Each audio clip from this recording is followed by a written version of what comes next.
In October 1917, German and Austro-Hungarian troops went over the top into the rain and fog to attack the Italian trenches opposite them. They would go on to break the trench deadlock on the Italian front and nearly destroy the Italian army in just 2 weeks. The Battle of Caporetto was Austria-Hungary's greatest victory of World War I, and where a young Erwin Rommel learned to fight like a desert fox.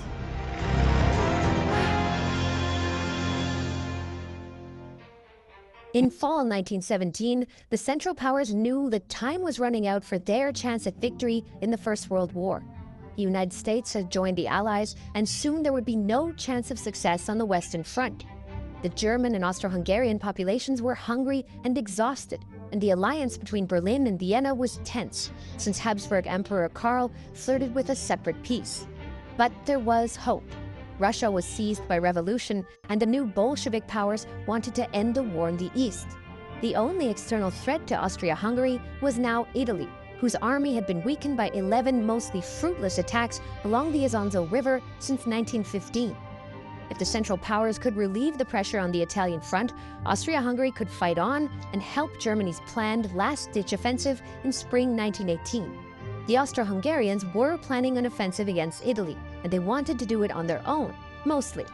Kaiser Karl I wrote Kaiser Wilhelm II asking his ally to take over more of the line in Russia to free up Habsburg units and to loan Vienna heavy guns.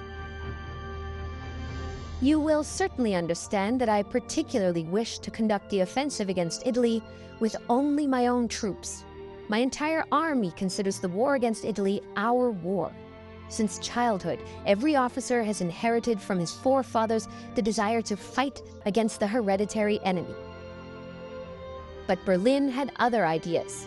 At this point in the war, the Germans didn't fully trust the Austrians, since Vienna openly wanted peace without annexations, which the German High Command opposed. German leadership considered the Austro-Hungarian army as too weak to attack on its own, and even thought the country would collapse if the alliance drifted further apart. A joint victory under German command would nip Vienna's doubs in the bud and keep them in the war. At the same time, the capture of Riga on the Eastern Front in September freed up German troops for use elsewhere. So the Germans created the 14th Army to send to the Italian front, a mixed formation of German and Habsburg troops under the command of German General Otto von Below. The new army included the Württemberg Mountain Battalion and a young lieutenant by the name of Erwin Rommel. The 25-year-old Rommel was already experienced and decorated for his actions on the Western and Romanian fronts, but he and many other Central Powers soldiers were about to witness a battle unlike any that they had fought before. The plan for Operation Waffenteuer, or Brotherhood in Arms, was for the German and best Austro-Hungarian units to infiltrate the Italian line on a 40-kilometer front near the key village of Kobari, called Caporetto in German and Caporetto in Italian. Then they would seize the high ground and race along the valleys until they reached the Tagliamento River. An Austrian officer described the plan as a fist punching through a barrier, then unclenching to spread its fingers. Stormtrooper tactic the Germans had success with at Riga in September. If things went well, the German command would decide what to do after that. The idea was not necessarily to knock Italy out of the war completely, but simply to cripple it.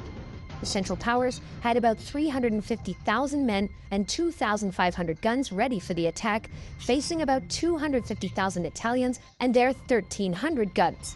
Still, it wouldn't be easy.